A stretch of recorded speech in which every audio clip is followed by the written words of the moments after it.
University administrators are always concerned about their pocketbook, about the money, and they want to be protected and be safe. So, but safety is really a concern. What's the biggest danger for you when you do field work here in the mountains? Rockfall? Steep slope.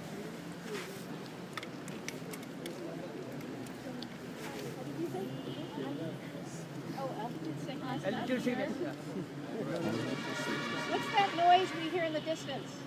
Oh, Vehicles. Ah, yes. Safety on the road is probably the biggest risk here that you'll experience doing field work at this field camp. And I would say the same to our students in the United States. While our roads are a little bit different and our vehicles are a little bit different and everybody's in a safety belt, there are examples in the U.S. where entire field camps have been killed when a vehicle turned over or was in an accident.